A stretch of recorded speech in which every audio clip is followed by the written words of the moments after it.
Hi everybody, I'm Mikey G. Welcome to Good Chats for another Wednesday night, episode 122. Without further ado, because I've still got to set some stuff up, I'm just going to go straight into the last video released just yesterday, the Glenelg to Merino line. Hands up if you've never heard of that one before. Welcome back to Outdoors Time.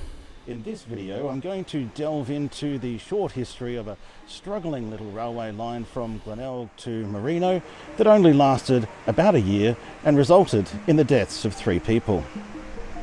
The Glenelg and South Coast Tramway Company line ran south from the junction of Moseley Street and Jetty Road along Moseley Street until it turned west where Tarleton Street is now and into and along Phillip Street. It then curved south to enter the dunes until it reached a level just above the high tide mark and proceeded to Merino from there.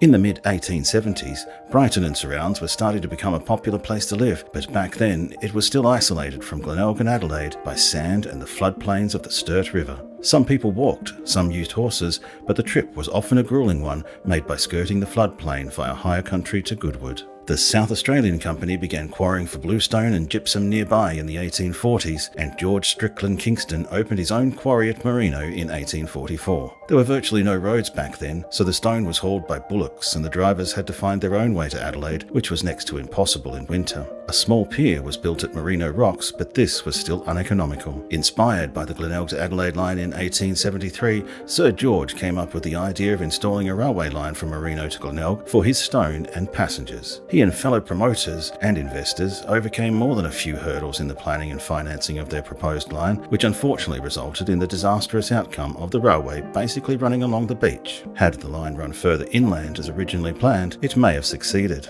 Construction commenced in 1878 and was completed in a few months. There was no ballast, the street lines were embedded in the road, and the rest was laid on sand. The Merino Company had to borrow locos and rolling stock from the Glenelg Railway to begin with so they could start making money. Eventually, 2 locomotives and a Rowan double-deck steam railcar operated on the line.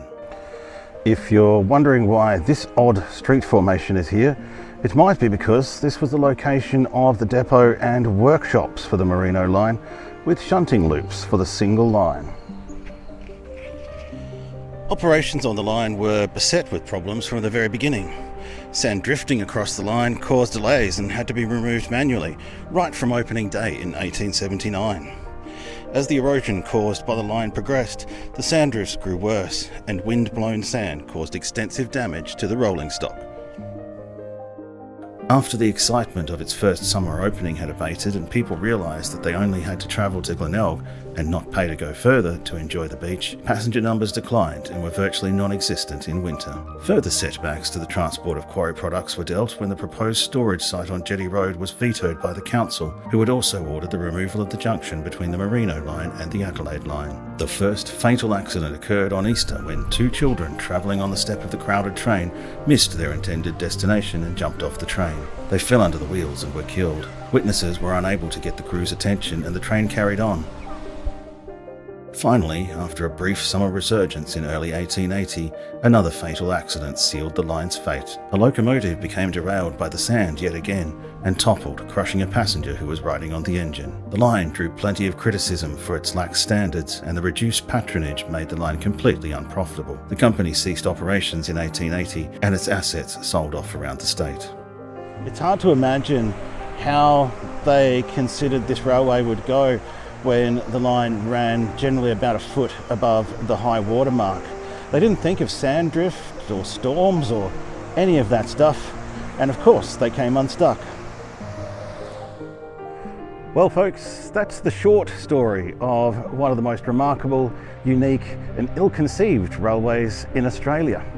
Had it have been built inland, or perhaps a decade or so later, it may have succeeded. The horse-drawn tram lines reached Brighton Merino a few years later, and the South Australian Railways built a line to Merino in 1914. Thanks for joining me on this little trip. I hope you enjoyed it. If you did, then give me a thumbs up and subscribe. There's heaps more to come, and I'll see you then. Hey y'all, looks like the sound worked for the first time, and I didn't want to talk over that because trying to talk over a voice on a video is just all kinds of messy. So welcome aboard everybody. G'day Steve, thanks for being first in, mate. History hunter Dan Under batting down the hatches up there in northern New South Wales. Far out, mate. You guys are about to get whacked hard by the weather, that's for sure. G'day JK, welcome aboard. Thanks for coming on board too. Again, I'm Dave, and Canes Trains is aboard tonight. Thanks for coming on board, mate, and joining us on the great indoors, at least until we get some more daylight saving back next year. Graham Dory, thanks for coming on board again, mate. Luke's Fishing, Northern Territory. Good to see you, mate. Keep running into you left, right, and centre out there on live streams lately. Hey, Noel, welcome aboard. Yes, batten down the hatches up there, although you guys aren't going to be too bad. Some of my family's already up in Coffs Harbour. Well, they're up in Byron Bay at the moment, but they're scarpering down to Coffs Harbour a few days early to avoid the weather. Andy Munro, welcome aboard, sir. Thanks for coming again. O'Malley, thank you for coming on board again. I wonder what's going to happen to being able to watch Good Chats when you're out at Moomba, mate. We might have someone tuning in from Moomba. Welcome aboard, Ree, as well. Thank you for coming on board, everybody. Yes, it was a really stupid idea to put that line along the beach, and a comment on the video by Flaming Hedgehog about Sir George Strickland Kingston kind of was very illuminating as to how that whole fiasco happened. So, yeah, I've been to Merino in Victoria, Andy, and it's a beautiful town. It's a beautiful part of the world out there, probably like the rest of the country. Frickin' dry at the moment, but there you go. What's everyone been up to? Let us know. Start the chat. We'll be here for the next half hour, so fire it up. So, yeah, I was going to show the Merino video, and I just got that out of the way while I was fixing my lights up and stuff like that. Because I prefer to not be, do my videography like I'm using a potato or something. Wanted to talk about maybe some upcoming videos that I'm thinking about doing. This Merino video, I've had rattling around in my head for ages, and it was when I was provided some information by a gentleman from Rail Trails Australia, and he sent through some information on the Somerton tramways and whatnot, and that really unlocked the path to that video. I've been sort of waiting for a really long time just to get enough information to be able to make that video. I'm stretching it even at 4 minutes, to be honest with you. I think that the Somerton man, he was found at a beach at Somerton Park, so many decades later, of course. And g'day, Bruce C. Welcome aboard, mate. Thank you for coming on board. One of the not so obvious difficulties, I guess you could say, when I'm looking at presenting something from history in the late 1800s is the fact that photography was only very barely a thing in like the 1870s and the 1880s. So there's really not a lot of photography going on back then, although there have been drawings and artist impressions and whatnot, and maps, as I've used there as well.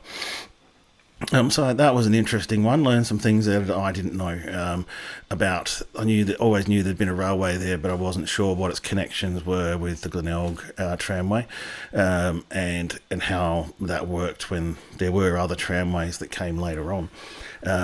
So yeah, that was an interesting and fun video. Jeremy sent me some pics as well of Mount Barker Junction, and hopefully he's going to tell me more about them when I bring them up in a second.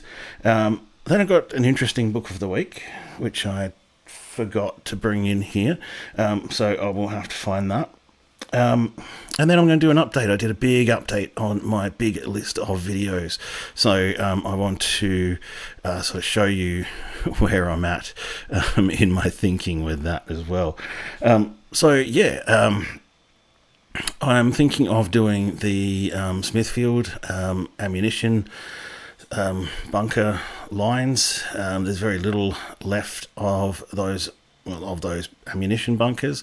They've managed to build it all over with a suburb, but there's part of the suburb which you can see from the Northern Expressway there, where there's still two examples of the old ammo bunkers and some of the old structures there. I don't know what they're doing with them, whether they plan to keep them or not, but the suburb is rapidly encroaching on the space, so I might go capture those while I can, and use that to tell a story, hopefully, about those Smithfield lines which ran along where Wommer Road is these days. And obviously, again, you wouldn't know that there was ever a railway there, but there was. And I might actually look at getting into the National Railway Museum again.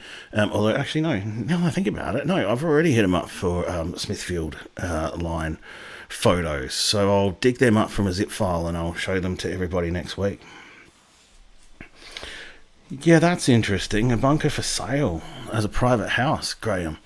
This is why I do good chats, is because when I do this, I learn things that I can go deeper down the rabbit hole, so I can do a bit of research from that point of view, and find out which one of those, I'll have a look on real estate sites and stuff like that. I hadn't even thought of that. I might look up properties for sale in Smithfield and around that area there. That's a great question, Andy. You always got the coolest questions, Andy, the question man. I don't actually know off the top of my head which country town had the most rail workers. Certainly, I've been to quite a few of these towns, and they're vast layouts of towns. Like Tarawi, for example, was once a really big yard, now a ghost town. Peterborough, same thing, now a ghost town. Tailem Bend, another thing, now a ghost town. But I don't know if any of the Brains Trust out there. We've got 18 people on the stream right now, and a lot of them are very knowledgeable railway people, so it would be very interesting to know which town had the most railway workers. That could make a really interesting story as well. Could have been Port Augusta, could have been Mount Gambier, or probably not Port Lincoln. Oh, we're going Australia-wide now. Okay. Maryborough in Victoria. No, fair point. Yep. Victorian railways are super busy. If you've got any more tips, which you guys have just given me a couple of really gold tips there. Luke's Fishing, Northern Territory. Congratulations on buying a block of land, by the way. Butte area, steeped in a lot of history, which I'm about to find out a lot more about. And now I know that one of those bunkers is for sale as a private house. I was at the Caravan and Camping Show on the weekend as well, and I was talking to the Farina Preservation Group, and got a bit of information there as well, which will lead me to making a story about the Farina or Government Gums Railway. And by that time, I will have covered all the old South Australian, technically speaking, railway lines. No, that's okay, Kane. We all zone out from time to time. That's part of what, doing live streams is all about. It's almost like live radio. I was there on Saturday morning. So it was all happening on Saturday morning. Went for a bit of a cruise around. There's not much there that interests me at all. I've kind of seen far too much of that crap.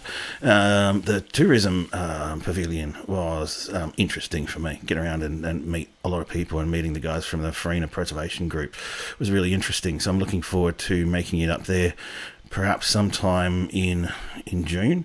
Maybe May, if I sort of get itchy feet and get the resources together to be able to go and do that, maybe even a little bit earlier.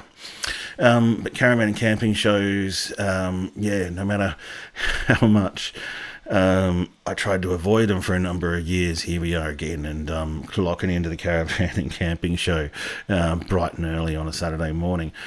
Hello, Ballarat, also an awesome railway town. So I think that is one of the last lines. Let's have a look at. Let's just jiggle the script up a little bit. We'll go straight to the big list of videos. You're gonna love this. Oh, hey, Luggy. I hope that's how you pronounce it. The Sleeps Hill complex. Yes. Some tennis court up out there that seems out of place, but from the old area around the quarry site. I have done a bit of exploration around Sleeps Hill, but again, that's a lead that I didn't have, or a piece of information that I didn't have at the time. So, thanks, Lucky. That might actually lead me to a bit more of an exploration. The old tennis court around there. I do know that the owners of the tunnels at one stage put in a proposal to council to turn that into a caravan park, but council turned that down because of the steep and narrow streets around and about. So yeah, who knows? There could have been all other sorts of plans afoot for that big flat area of land at Sleeps Hill there between the tunnels. Right, let's go to the big list. What have I got to do that? I've got to not be on this screen for a start. And then go to this screen, and then go to screen cap. Transition that over, and then we'll go to the Word doc.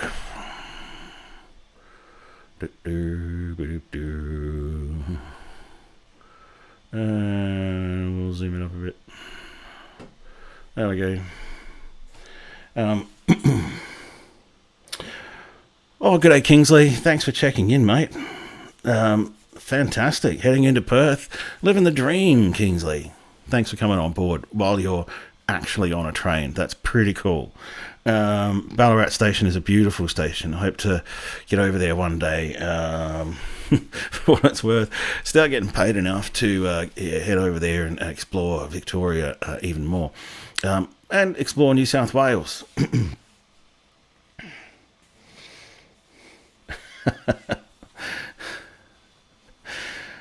It is. Thanks for adding that, Kay. And it really is a interestingly small digital world that we operate in once we start to hang out with other creators and stuff. Anyway, we're just looking at this white screen here.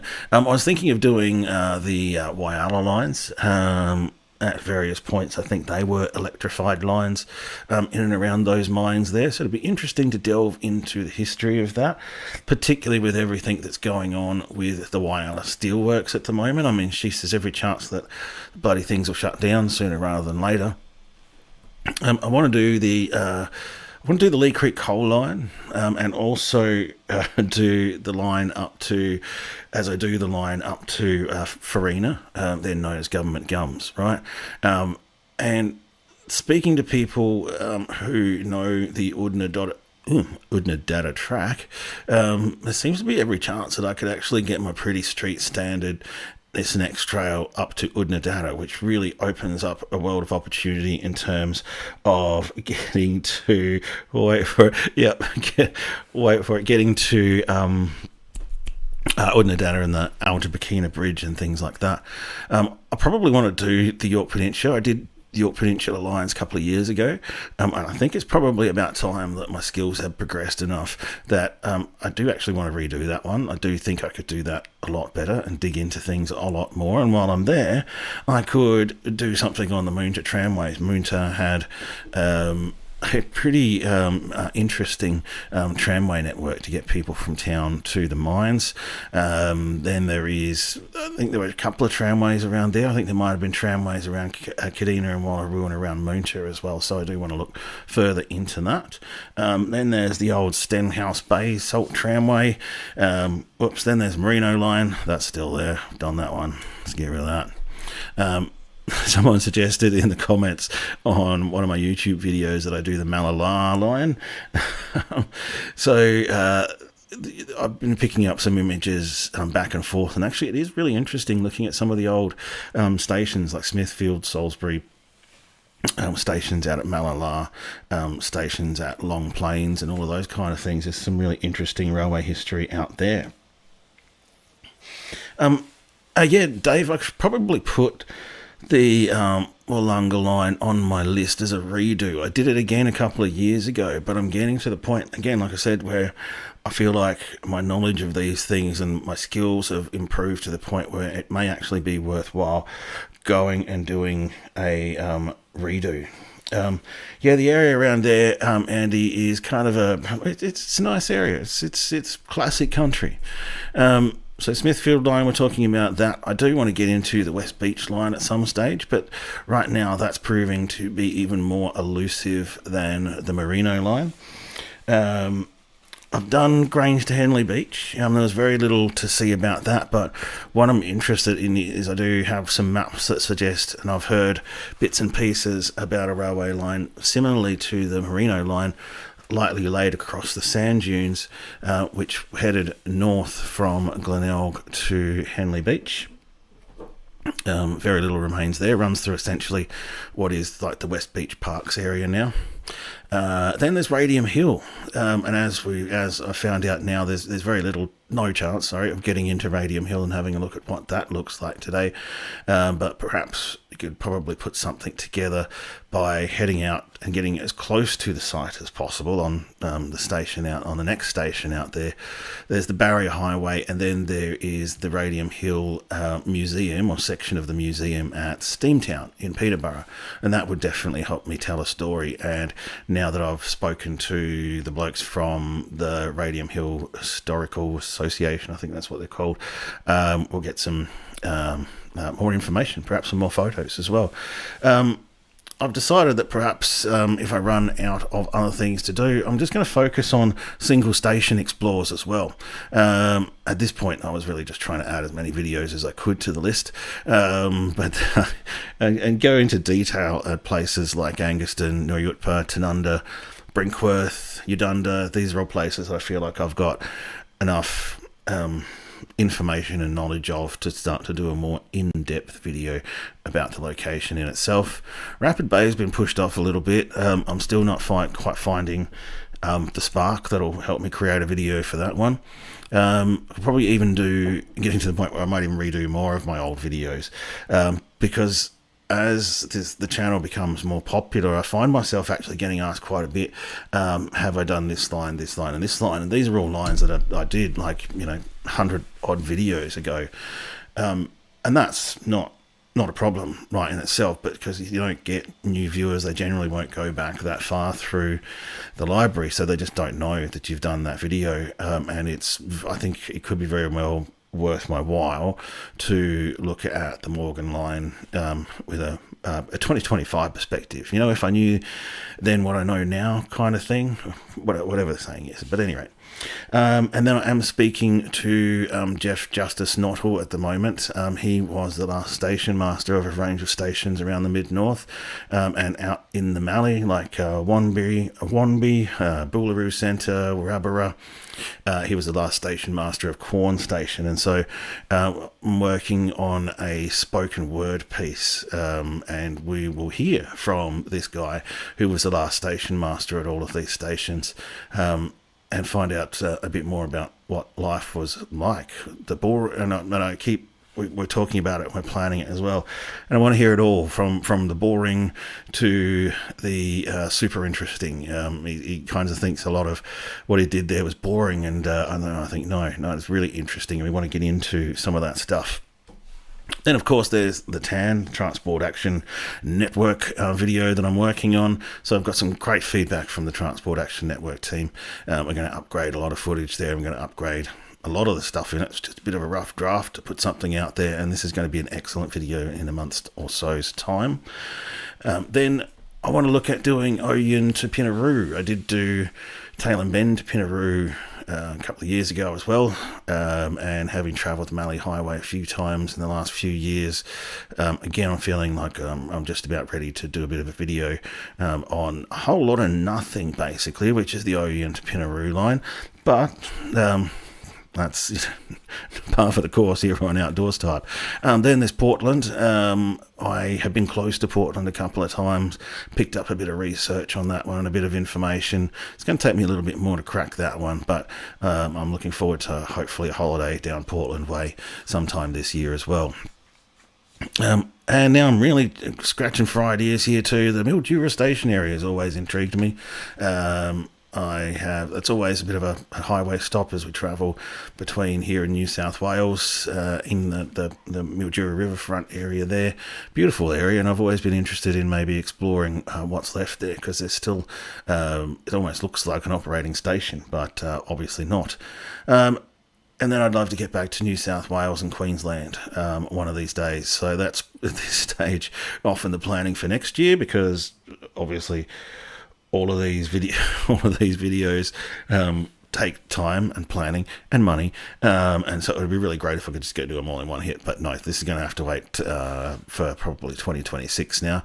The likes of the Northern Rivers Rail Trail, I've spent heaps of time around there over the course of my life. It would be nice to go back in there with the Outdoors Type hat on and go exploring. I can buy an entire town called Tutye for 40k. I know, right? There's some really cool names out there, like Boinka. Every time we go through Boinka, I think it might be called Boinka or something like that. I'm probably pretty sure they didn't intentionally call the town Boinka, but it's not really a town anyway. I don't think anyone lives there. And the entire town of Tutye. Yeah, man, they're probably going to have to give that away. Talk about the middle of bloody nowhere. Then I want to do Casino and Lismore, all of those lines. They're kind of tied in with the Northern Rivers Rail Trail. Armidale up to the Queensland border. The Coonabarabran line in Western New South Wales has always interested me. And the Hay to Temora line, and then further north to the Brisbane Valley Rail Trail, also a trail I've spent a lot of time next to over the years. Let's go back to that. Thanks for looking at my Word document, everybody. That's amazing. And look, thanks for mentioning that I'm Dave too. That's part of the reason why I do it, because I realised also as well that how many people just didn't realise that how different these streetscapes were, 50 years ago, or even more recent, and just how much of it has been replaced. One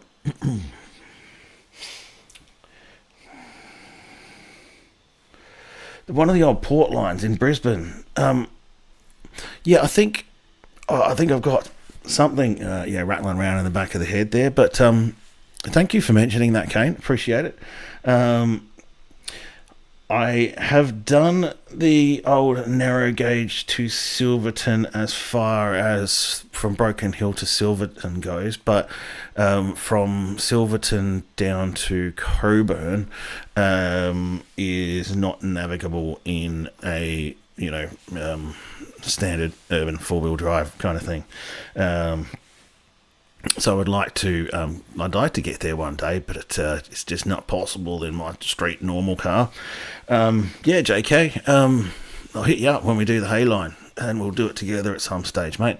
When next time I'm out that way.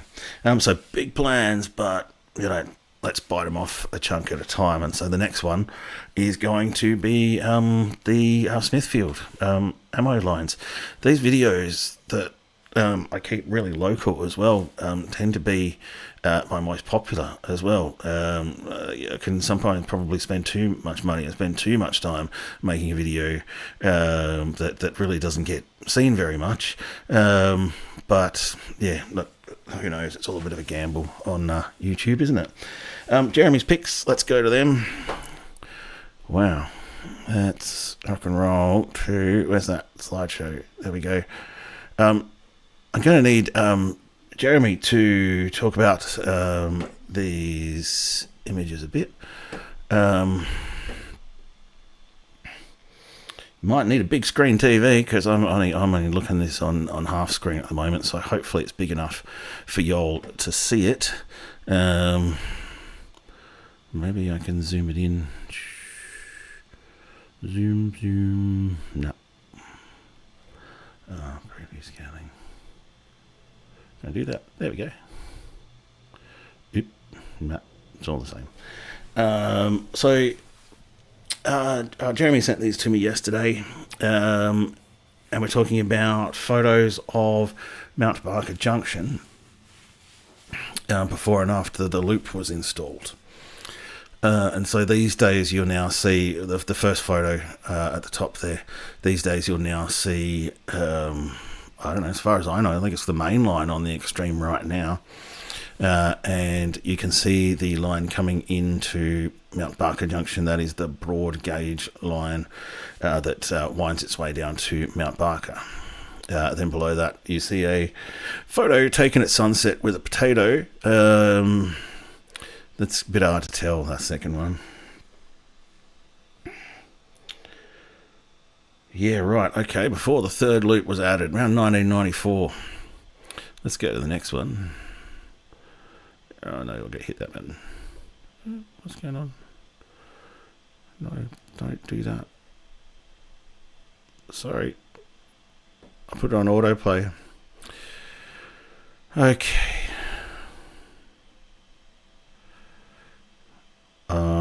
I don't even know what's going on now.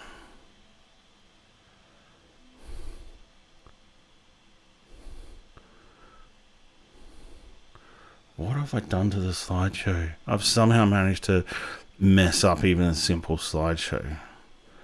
What is going on here? Alright, maybe I've stuffed that up. Transform. Preview scaling. Maybe if I just scale to the window. No, that's working fine. Maybe I'll retransition into it. Let's see if that works.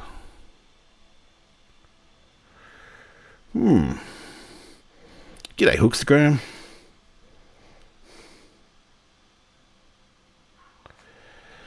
Welcome aboard. It appears that I have stuffed the capability to do a slideshow properly for some reason. I have no idea why. It is not letting me go past that photo. Alright, cool. Like, just stop that. Stop that. Okay, well. Book of the week. I forgot. It's got a really interesting thing in it. So I will just go back to that photo for a sec while I go and grab the book.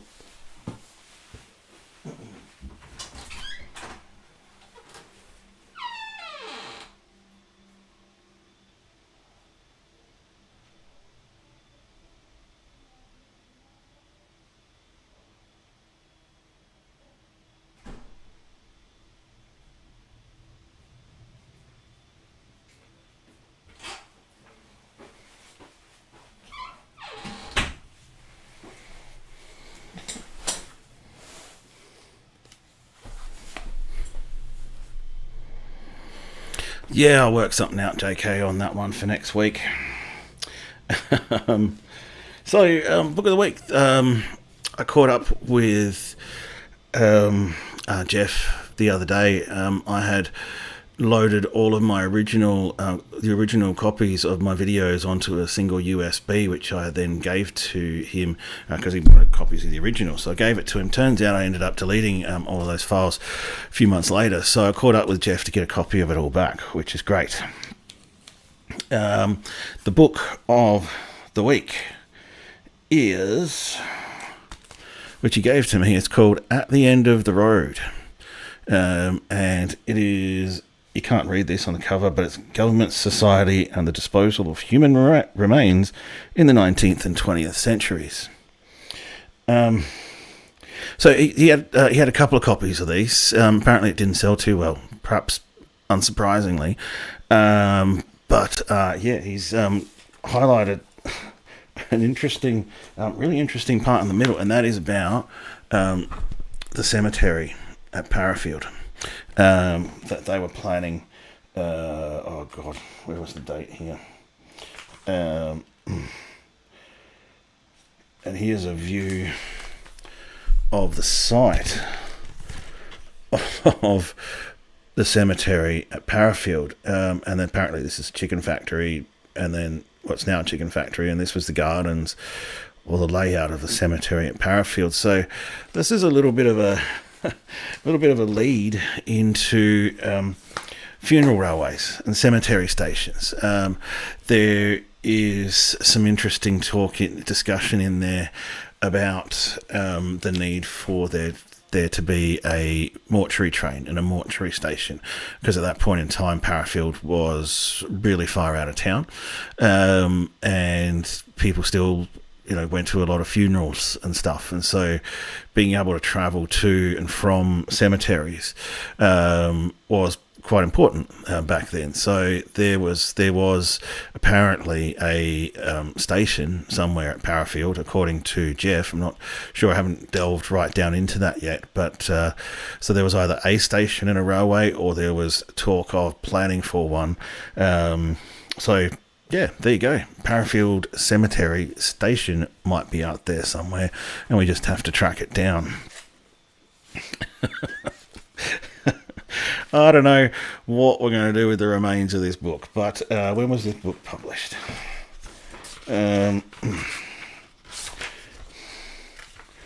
Like Rookwood in Sydney, yeah, Cemetery Station, because for what it's worth, yeah, disposing of human remains and all that kind of stuff was, I guess, still a real problem and a real issue, and still required transport, and trains were pressed into that in some cases. This was in 1994. This was published. Hey, the only cemetery I've we'll track that station down.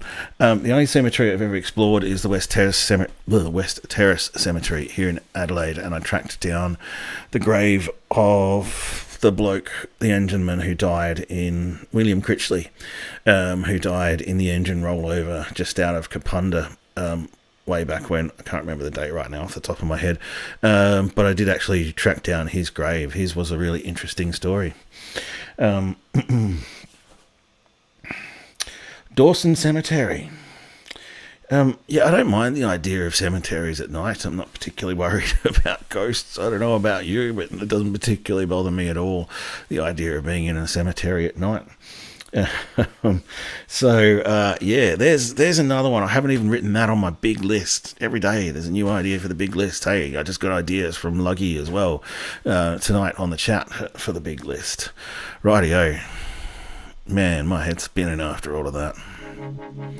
Whoops. That was a bit much. That was a bit abrupt. Hold your horses.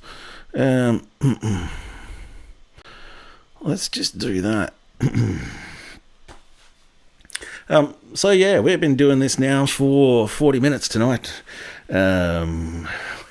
We've been doing this live stream now for well over, I call it 122. I'm pretty sure it's more than 122. I just had to start counting at a certain point. Cycling into the West Terrace. Oh, yeah. Yeah, because there's essentially a bike path that heads straight into the cemetery. Hey, so you can accidentally find yourself in there, for sure. The cemetery near the Edinburgh RAF base is interesting. Yeah, there's Penfield Cemetery. Penfield has a really interesting pioneer past. Again, a lot of people here today in Adelaide don't really consider just how much this was Adelaide was a small town with a lot of pioneer history around it, and Tea Tree Gully was quite isolated. Penfield was quite isolated. Parafield was really far away from the city, that kind of thing. Edinburgh was even further away from the city. Salisbury was like way out there, and Gawler was like going interstate. We can keep delving into that history, and I'll keep picking up these threads and making the most I can out of them. Speaking of threads of history, I'll be heading up to the Coffs Harbour Library next Monday. I'm looking forward to meeting Noel and Belinda up there. So Looking forward to meeting you in real life, Noel, when I'm up there in Coffs Harbour on Monday and Tuesday. Who knows? I may even be moved to do a live stream on location, perhaps during the day or during the afternoon or something like that. We'll go live with Outdoors Type from somewhere in Coffs Harbour. So thanks, Steve, for coming on board. History Hunter Down Under, good luck, batten down the hatches, mate. Jeremy Kemp, thank you for coming on board and helping out with those images. I'll work out what was going on and we'll talk through them again next week. I'm Dave, thank you for coming on board. I'm Mike. Kane's Trains, thanks always for your input. Really appreciate it when you're on board for the ride, mate, and look forward to continuing to ride alongside your journey on YouTube, man. You're smashing it at the moment. Graham Dory, thank you for coming on board. Luke's Fishing Northern Territory, all the best to you. And again, congratulations on your purchase. Noel, see you next week. Andy Munro, man, thanks for coming on board. You can keep coming anyway, any day, man. That's love the questions, love the enthusiasm. It really truly does add a lot to the stream. Thanks, Reef, for coming on board again, mate. Who else have we had on board? Bruce C from Ballarat. Hello to Ballarat. Thank you and good night. Kingsley Purvis logging in from a train. That's hardcore. Luggy11 as well. Thank you for Luggy. Luggy 111, get it right. Thank you for coming on board. Who else have we had on board tonight? I've only got your email, Noel, but I'll get in touch with you via that. You can keep bringing the left field anytime, Kane. Really appreciate it, folks. We've been doing this for 122 weeks. Maybe we'll do it for 122 weeks more. Everybody in the audience there, you really do make this what it is. Super appreciate it. Have a great week, and we'll see you next week, same time.